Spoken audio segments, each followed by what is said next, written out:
Working in the high-end furniture game, you meet all sorts. But Jake? He was something else. Every Thursday, like clockwork, he'd stroll into the showroom with a coffee in hand and a lopsided grin that said he owned the place, even though he never bought squat. I remember the first time he walked in. I was arranging a display of Italian leather sofas, real pricey stuff. He sauntered over, his eyes scanning the price tags, but not in the way most folks do. "Hey there," he started, leaning too close to a lamp that cost more than most people's rent. "What's the story with this one? Looks comfy enough to sleep on forever." I smirked, stepping in before he could test that theory. "It's handcrafted. Top of the line. But yeah, definitely not for napping." Jake chuckled, running a hand through his messy hair. "Guess I'll have to keep my shoes off then." We chatted, mostly him asking about the furniture, me trying to gauge if he was serious about buying anything. Turns out, he wasn't. That first day, he left with a wave and a "see you around." One slow afternoon, he dropped by with that same casual swagger. The store was dead, which meant I couldn't avoid a longer convo. "So, Elsie, right? You ever get tired of talking about couches and tables all day?" I leaned against the counter, crossing my arms. "It pays the bills. Besides, it's not so bad." "What's your deal anyway? You come in here all the time, but never buy anything. Are you in the biz, or just like messing with me?" Jake's laugh was a full-bodied sound that filled the room. "Nah, I'm not messing with you. Just like the vibe here, I guess. Plus, you're kinda fun to talk to." That day, he stayed longer than usual. We talked about everything, music, movies, you name it. He had an opinion on everything and a story to match. When he finally left, he turned at the door. "Hey, Elsie? You wanna grab coffee sometime? Outside of these expensive walls?" I hesitated. This was new territory. "Sure, why not? But if you're planning to run a tab there too, I'm bringing a calculator." "Deal," he said with a laugh, and then he was gone. Coffee with Jake became our thing. Every time we met, he'd pick a spot as eclectic as the furniture he never bought. Each cup of coffee felt like a continuation of a conversation that never really ended. It flowed from furniture to life plans, from jokes to personal dreams. A year flew by since Jake and I started dating. He had this knack for making ordinary days feel like little adventures. It wasn't just coffee dates anymore. We had road trips, late-night movie marathons, and lazy Sundays spent wandering through flea markets. He seemed genuine, you know? Like a real stand-up guy. Then, out of the blue, during a picnic in the city park, nothing fancy, just us and some takeaway sandwiches, Jake got down on one knee. I almost choked on my soda. "Elsie, will you marry me?" he asked, holding up a ring that caught the sunlight just right. I laughed, half because I was nervous, and half because it felt so right. "Are you serious right now?" "Dead serious. I want all my tomorrows to start with you." His eyes were all hopeful, like a kid waiting to see if he'd won the top prize at a carnival game. I didn't need to think about it. Yes, Jake. Of course, yes. The next thing was meeting his folks. Jake had mentioned them, but we hadn't spent time together, and from what he said, they were a bit uptight. He decided it was time to introduce me properly, so he planned a dinner at their place. When we arrived, their house was, let's just say, eclectic. Every corner crammed with some fancy piece from a different era or style. It was like walking into a museum where all the exhibits got mixed up. Jake's mom, Lydia, was as cold as the November air when she opened the door. "You must be Elsie," she said, eyeing me like I was a piece of furniture she couldn't quite place. "Yes, nice to meet you," I managed, trying not to let her scrutiny get to me. We sat down to dinner, and the vibe was stiff. Jake tried to lighten the mood, but his dad, Harold, only thought a bit after Jake mentioned my job at the luxury salon. "So, you work with expensive furniture? Designer pieces?" Harold asked, his tone shifting from indifferent to slightly intrigued. "That's right," I said. "I help people choose pieces that work for their homes." Lydia perked up too. And you have savings? That's good. Very good. The conversation slowly turned to their interest in my financial stability rather than getting to know me. It was awkward, but I played along. After dinner, Lydia cornered me in their living room turned bizarre showroom. Elsie, dear, could you suggest something for this room? It feels a bit cluttered, she said, waving a dismissive hand around. I looked around, biting my tongue to avoid saying it looked like a yard sale gone mad. Instead, I put on my professional smile. Well, you might consider streamlining the styles. Maybe pick a theme or a period you like and build around that. There are some great, affordable alternatives to these high-end pieces that can give you a cohesive look without breaking the bank. Lydia's nose wrinkled. I don't want alternatives. I want the real deal, the stuff you sell in your store. I just thought, with your discount or whatever, you could help us out. The way she said it, like I owed them something, irked me. But Jake was watching us, a hopeful look in his eyes, like he wanted this to go well. I'll see what I can do, I said finally, even though I knew I'd be careful about any help I offered. Wedding talks with Jake and his parents were like walking into a hurricane and trying to stop the wind. His folks had their hearts set on a blowout bash. But here's the kicker. Lydia, with her taste for the finer things, dropped this gem during dinner one night. Women always dream of big weddings, so they should foot the bill, right? Her smirk told me she wasn't just throwing ideas around. She meant it. I nearly choked on my water. Well, Lydia, this woman dreams of a simple wedding. We're not breaking the bank or my sanity over one day. Jake, caught in the crossfire, gave me that look, the please go easy on my mom look. But nah, not this time. Elsie's right, he finally said, though his voice had the weight of a man walking to the gallows. We'll keep it simple. The wedding day came, and true to my word, it was simple, beautiful, but understated.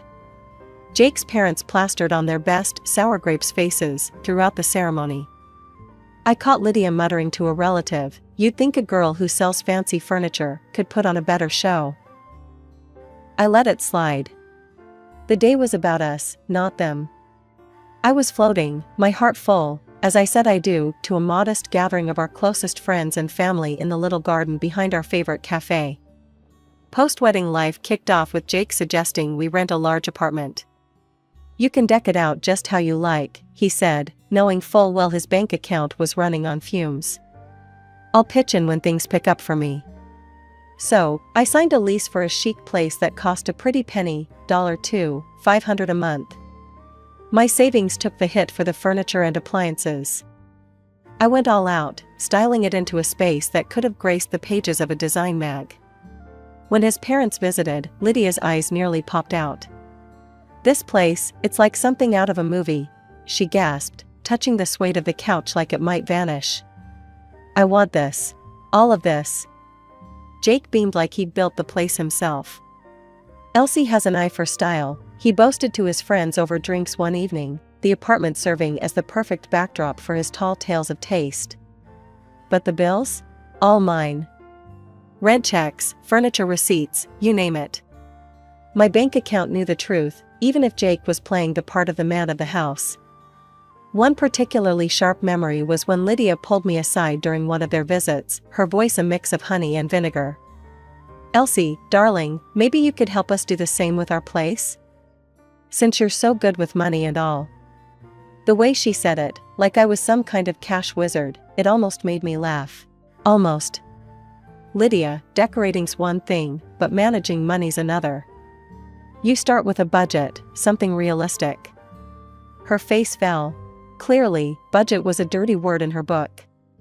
But I wasn't about to school my mother-in-law on finances on top of everything else.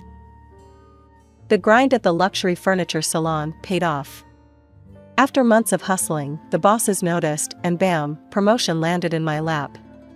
They shuffled me over to the wholesale department, a whole new game with bigger clients and bulk deals.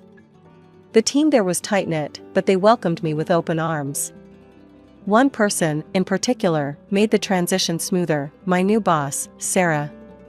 She was around my age, sharp as a tack, and had an eye for design that even I admired.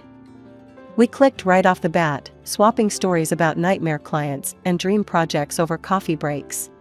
One evening, back at our plush apartment that I'd decked out from my own pocket, I mentioned Sarah to Jake over dinner. "She's got this killer instinct for deals, you know? Closed two just this week that everyone thought were dead in the water," I said, passing him the salt. Jake, munching on his spaghetti, looked intrigued. "Sounds like a powerhouse. We should have her over for dinner, show off some of your handiwork here. Might be good for your career, huh?" So, we invited Sarah over the following weekend. I spent the day tidying up, while Jake decided he was Gordon Ramsay. The menu was his doing: roast chicken, garlic mashed potatoes, and green beans, fancy, but not too over the top. Sarah arrived on time, her eyes widening as she stepped into the living room. "Wow, Elsie, this place is incredible. You did all this?" "All her," Jake chimed in, leading her on a tour. "Wait till you see the dining setup." Dinner was lively, thanks to Jake. He was on a roll, cracking jokes, refilling glasses, laughing a little too loud. At some point, he was more of a host than I was in my own home. I caught him a few times, being extra attentive to Sarah, laughing a touch too heartily at her jokes, which were funny but not that funny. It bugged me enough that I pulled him aside while Sarah was in the restroom. "Hey, what's with the show?" I whispered, nodding toward the dining room. Jake kept his voice low, a serious look crossing his face for just a second. "I am trying to impress her. For you. Maybe she'll speed up another promotion or something." I frowned. "I don't need you to charm my boss for a promotion, Jake. I can handle my career."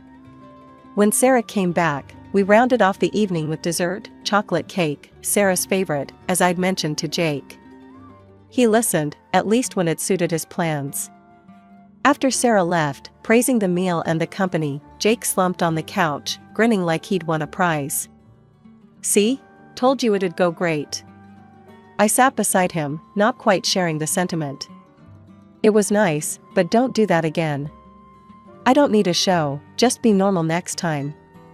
Jake just waved a hand, dismissing my concerns as he turned on the TV.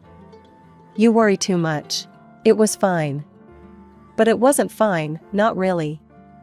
His act felt off, like he was playing a part. Since the promotion, my paycheck had grown nicely, which, naturally, led Jake to find new ways to spend it. First up, his wardrobe. "Babe, I can't keep wearing these old suits.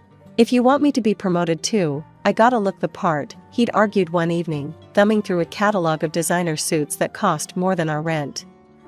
"Fine, we'll update your closet. But keep it sensible, okay?"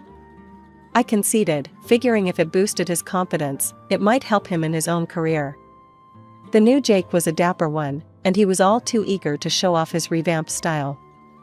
Not long after the wardrobe overhaul, he had another idea. How about dinner out with Sarah again? Could be fun, right? It sounded harmless enough, so I agreed. The night was a success, full of laughter and pricey wine. At the end of the evening, when the check came, Jake made a show of grabbing it. "Let me get that for you," he told Sarah with a flourish. She smiled, a bit awkwardly. "Oh, you don't have to, but thank you, Jake." Then, with his hand on the leather folder, he leaned in close to me. "Babe, can you cover this? Just play along." Puzzled and slightly annoyed, I nodded, slipping my card to the waiter while Sarah was distracted. Jake was beaming like he'd just closed a major deal, and I couldn't help but feel like I was being played in my own life. This pattern didn't stop. Dinners turned into weekend getaways, which Jake insisted on initiating, and I unwittingly financed. He'd tell Sarah, "Don't worry about the cost, we've got it," while winking at me across the room. It was during one such trip, a luxurious beach resort stay, that I hit my breaking point. As I signed yet another exorbitant bill, Jake clapped me on the back. "Isn't this great? Sarah's having a wonderful time. Good for your career, this." That night, in our hotel room, I confronted him. "Jake, I can't keep this up. These trips, these dinners. It's too much. We're supposed to be a team, but I feel like your bank more than your wife." Jake's face darkened, his voice cold and sharp. I'm doing this for you, for us. If you can't see that, maybe you should just enjoy it alone. I'm busting my ass here trying to help your career. After that, things changed. Jake started staying late at work, or at least that's what he said. Sudden meetings, unexpected calls, it became his new normal. I was sad, sure, but also furious. I wasn't going to be his meal ticket anymore. The joy of our dinners and trips had soured, turning into a reminder of how much I was losing, not just money, but a partner I thought I knew. The call from Sarah to come to her office immediately sent a cold wave of anxiety through me. What could it be? My mind raced with every possible mistake I might have made, every deadline, every email. I knocked on her office door, my heart hammering in my chest, and stepped inside. Sarah was sitting behind her desk, her expression serious, the usual warmth absent. My gaze fell on an alarming number of bouquets and unopened gift boxes piled in one corner. Elsie, please, have a seat, she gestured to the chair across from her. We need to talk about something important. Her tone was so grave it made my stomach turn. I sat down, clutching my hands in my lap, preparing for the worst.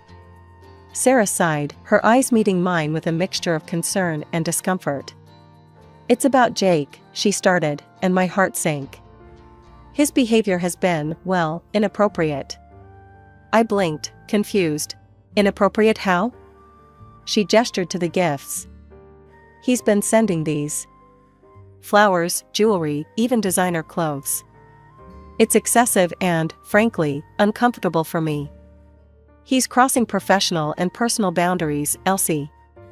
I felt a hot flush of embarrassment. I had no idea, I stammered, feeling naive and foolish. Sarah leaned forward, her voice softening. I value our friendship, and I respect you immensely, Elsie. That's why I need to be honest. He's making advances. I've told him repeatedly that I'm not interested, that I see him only as your husband, but he isn't listening. I swallowed hard, a lump forming in my throat. Thank you for telling me, Sarah. I'll handle it. My voice was a whisper, barely holding back tears. I got home, still reeling, only to find Jake in the living room, a suitcase by his side. His demeanor was light, almost giddy, which only fueled my growing anger. There you are. I've got news. He beamed at me impudently, as if oblivious to the storm inside me. I've decided it's time for a fresh start. Quit my job today, and I think it's best if my parents move in here. You should find another place. His words hit me like a physical blow. What are you talking about, Jake? Your parents? Why would I leave? He shrugged, annoyingly calm. Come on, Elsie. This place is too good for just us. And let's be honest, it fits their style more. Plus, you can afford another spot, no big deal, right? I stared at him, disbelief and anger intertwining. No big deal?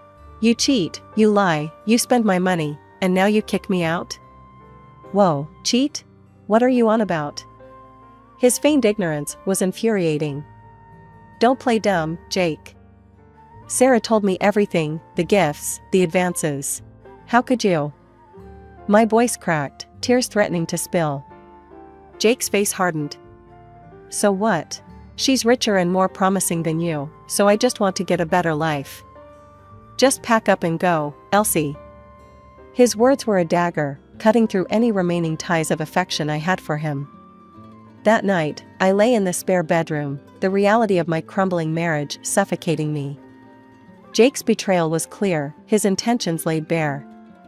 By morning, I knew what I had to do. The next morning, I had found a new apartment online, a smaller, quieter place that felt like a fresh start. I signed the lease electronically and called the movers, all before Jake had even stirred from his sleep. As the movers started arriving, I was methodically showing them around, pointing out what to take. I'd gathered all the receipts and proofs of purchase for the furniture, my furniture, that I'd paid for with my hard-earned money. I was ready, determined. Jake stumbled out of the bedroom, bleary-eyed and confused as he saw the movers loading up boxes. What's going on, Elsie? Why are you taking the furniture? I held up the folder stuffed with receipts. Because it's mine. I bought it, I paid for it, and it's coming with me. Any questions? He opened his mouth, then closed it, the reality hitting him as his eyes swept over the evidence in my hands. Just then, his parents burst through the door. His mother, Lydia, took one look at the scene, movers carrying out chairs and tables, and she lost it. Stop. Stop right now. Put my furniture back. The movers paused, looking unsure. I nodded firmly at them. Keep going, guys. It's all documented. Lydia was frantic, her voice rising in panic as she turned to Jake. How are we supposed to live here without any furniture? What are we going to do? I couldn't help but laugh. Oh, don't worry, Lydia. I'm sure Jake's new girlfriend will furnish your lives splendidly, I said, the sarcasm dripping from every word. His mother looked at him hopefully, her eyes darting back and forth between the emptying apartment and her son. And your little boss is going to buy us all this? Is she going to take care of us now? I shook my head, almost in disbelief at their audacity. Actually, I spoke to her yesterday. She wants nothing to do with you or Jake. She's sending back every ridiculous gift he bought. The look on Jake's face was priceless, a mix of shock, embarrassment, and a realization that his schemes were crumbling around him. Lydia's wrath turned to her son as she poked him hard in the chest. You fool. We could have had a good life here with Elsie supporting us, and you ruined it. Jake's desperation was palpable as he turned to me, his voice shaky. Elsie, please, don't do this. We can fix it. We can start over. I handed him an envelope, the divorce papers I had prepared. This is the only thing left to start over. My lawyer will call you. As I walked out of the apartment, I didn't look back. I was leaving behind more than just a bad marriage and a duplicitous husband. I was leaving behind the old Elsie who tolerated far too much. Settling into my new apartment was like breathing fresh air after being submerged underwater for too long. The place wasn't as large as the last, but every square inch of it was mine, truly mine. I threw myself into decorating, picking pieces that weren't just stylish but spoke to my newfound independence. I went for bold colors this time, vibrant blues and emerald greens, each room a testament to starting over. Meanwhile, Jake and his parents weren't faring so well. Last I heard, they couldn't keep up with the $2,500 rent without my paycheck and had to downsize dramatically. They ended up in a cramped, run-down place on the other side of town. Jake refused to settle for a regular job. He bounced around, looking for another golden ticket, while his mom, Lydia, had no choice but to get a retail job. Their palace built on expectations had crumbled, and from what snippets I caught through mutual friends, so had their tolerance for each other. Then, one afternoon as I was setting up a new art piece in the living room, my phone rang. The sweet, sugary tone of Lydia's voice oozed through the speaker when I answered.